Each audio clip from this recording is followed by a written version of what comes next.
Yun po, kumusta po mga kapatid? Sa araw na to ay pupunta po tayo sa bahay ni Brad Vinny.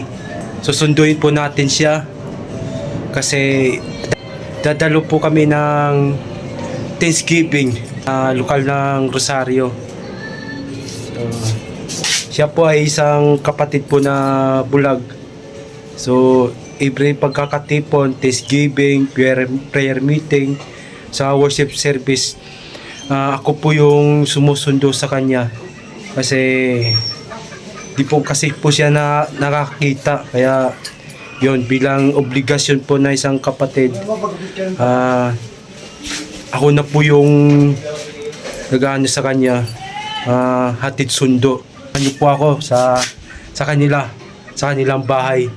So, tara guys. Dito talaga sa amin daming iskinita. Pag hindi ka kabisado dito, maliligaw ka dito.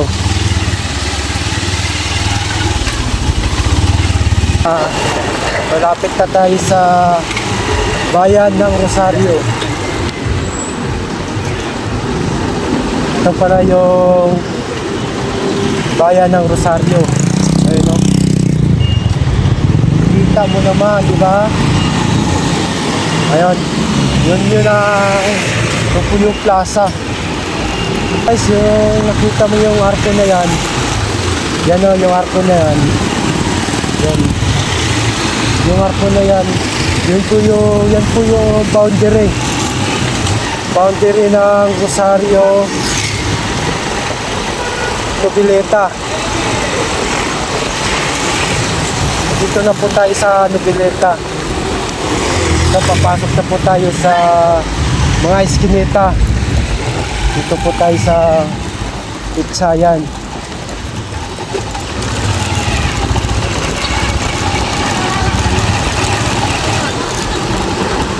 Papasok na tayo sa mga iskinitang maskip.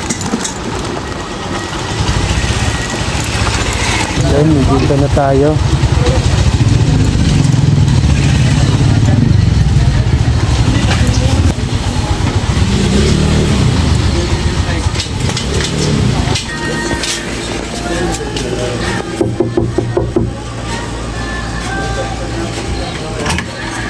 Po, Brad Vinny? Ano? Bibis na ako. Bibis ka lang? Hindi po. TV mo okay pa? Ha? TV mo okay pa yan? Cellphone? Flat screen na TV? Yan. Ha? Wala, sira niya. Sira na yan. Pili mo? Oo. Binili ng pamangkin. Pero meron mong malaki dapat sa akin daw. Maliit lang. Pwede naman yan. Kaso mo pag bumara ko sa Yung TV? Oo.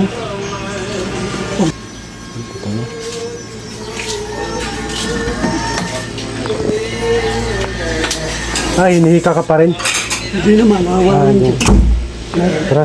Meron na akong pang-spray eh.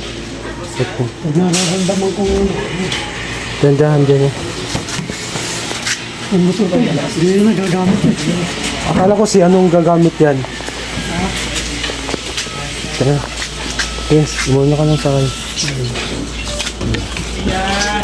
Okay, yan.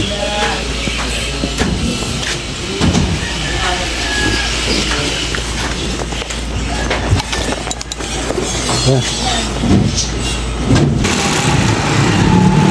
Kumain ka na, Brad Vinny? Dito na po tayo sa lokal ng Rosario.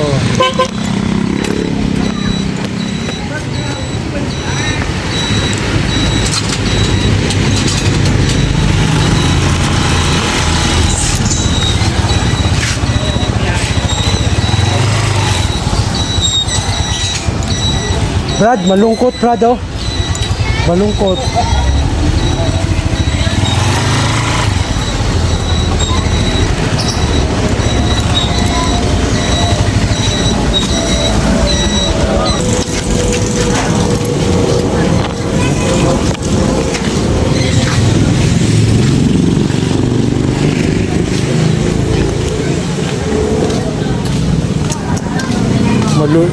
Malungkot, laging malungkot to. No? Lagi malungkot to, kapatid na to eh. Iba na lang na. Si Brad Danny Victor po. Ano? Wala, hindi na ako pinapansin ngayon. Ay, di na. Iba na ang pinapansin yan. May chicks kasi to eh. Oo. Kaya pala, dati-dati, dahan-dahan. Oo. Ngayon, di na, wala na. Iniiwanan na ako. Oo, may binabantayan tong chicks. Binabantayan, iniiwanan mo na ako. Oo. Ayaw na maupo sa tabi ko.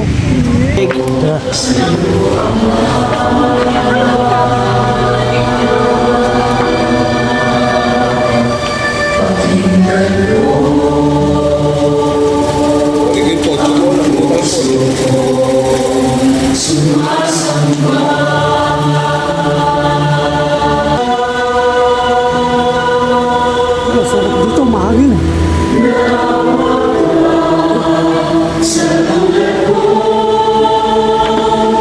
Sa